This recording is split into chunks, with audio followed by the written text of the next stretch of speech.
Hey, I'm off my meds. And today we're going to be talking about education reform? Okay.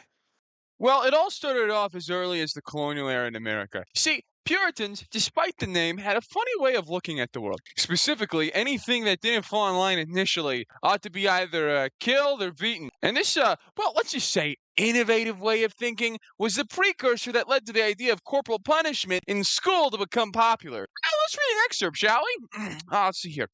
Foolishness is bound in the heart of a child, but the rod of correction shall drive it from him.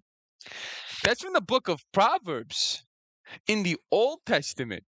No wonder they wrote a new one! Now, before we continue, I want you to know that there were multiple waves that brought about the end of corporal punishment. Didn't all happen at once. All right, it started in the 1820s, but today we're going to be discussing a third wave, which everybody agrees to have started in the 1970s, and it's still ongoing today. You got that? Good. So one of the most important things to note is what didn't happen, which is that the banning of corporal punishment did not go federal. It almost did in the case of Ingram versus Wright, but unfortunately, the case ruled against the child because apparently cruel and unusual punishment does not count for children in school. Yep, that's right. It's not federal law. It's up to the states, which means that, as it always does, that there's at least 17 states that have yet to make it illegal to beat children. Corporal punishment is still legal in 17 states. So, the question is, why did they use corporal punishment? Well, they thought it would correct bad behavior. But corporal punishment doesn't actually do anything besides, how do I put this?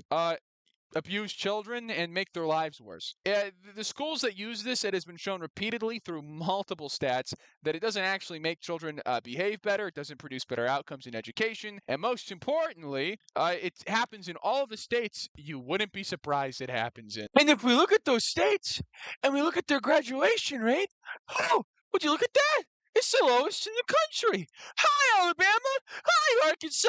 Hi, Kentucky. Georgia, is that you? And of the schools that still practice it today, can you guess who they affect the most primarily? Can you guess who is statistically more likely to be given corporal punishment and given it more severely? That's right. It's minority groups, such as black people and Hispanic people. Also, just as like a little bit of an aside, because we're not evil enough today, I guess, people with disabilities. Yep, just disabilities in general. Doesn't that make your heart just sing? But this doesn't just affect education. Oh, no. This has amazing downstream effects, like making children externalize their emotions more. Now, externalizing emotions doesn't only mean violence, but it does include it. And children who externalize their emotions are more likely to be faced with corporal punishment. And corporal punishment is more likely to make kids externalize emotions. Which, if you haven't noticed, that makes a circle of violence that might be really bad for a society to have going on in it, especially at the goddamn kindergarten level, you know? Bang, bang, boom, and that's how you make the American classic generational trauma. May we all count our blessings that we, in fact, live in a world where over 80% of schools no longer use corporal punishment. Thank gosh. So, but I guess that leaves 20%. But don't think about that. Don't think about it. Anyways, bye!